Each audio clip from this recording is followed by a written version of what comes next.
میرے والد صاحب مزدوری کر کے شام کو گھر آئے تو میں نے محسوس کیا کہ وہ تھکن محسوس کر رہے ہیں۔ میں نے پاس جا کر پانی پیش کیا اور ابو کے کندھوں کو دبانا چاہا تو کہنے لگے، نہیں پتر، کوئی ضرورت نہیں، کام آسان ہی تھا، بس پانی رکھ دو اور تم جا کر اپنا سبق پڑھو۔ میں ابو کے کہنے پر دوسرے کمرے میں چلی گئی اور امی سے کہا کہ امی ابو کا خیال رکھا کریں، آپ تو انہیں بالکل ہی نہیں پوچھتی، جیسے وہ صرف پیسہ کمانے والی مشین ہے۔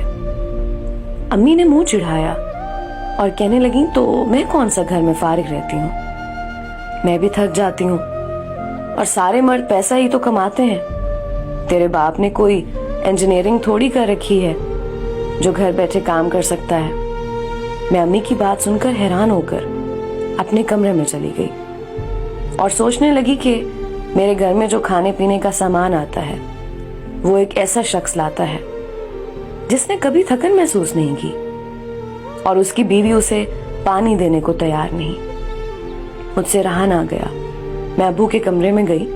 ابو سو رہے تھے اور میں نے دیکھا کہ ان کے دونوں ہاتھوں پر چھالے بنے ہوئے ہیں۔ دیکھتے ہی بے اختیار میرے آنسو نکل آئے، جو مجھے بتا رہے تھے کہ یہ شخص تمہاری ماں کی نفرت بھی برداشت کرتا ہے، تمہیں کالج بھی پڑھاتا ہے اور گھر کا سامان بھی مہیا کرتا ہے، غمی خوشی بھی اس کے ذمہ ہے، لیکن جب گھر آتا ہے تو کہا جاتا ہے اس نے کون سی انجینئرنگ کر رکھی ہے۔ وہ میری ماں ہے، میں ان کو صرف سمجھا سکتی ہوں، ان کی گستاخی نہیں کر سکتی، لیکن یاد رکھیں باپ ہمیشہ گھنے سائے جیسا ہوتا ہے۔ اگر ماں کے قدموں تلے جنت ہے تو نبی کریم صلی اللہ علیہ وآلہ وسلم نے فرمایا کہ باپ اس جنت کا دروازہ ہے۔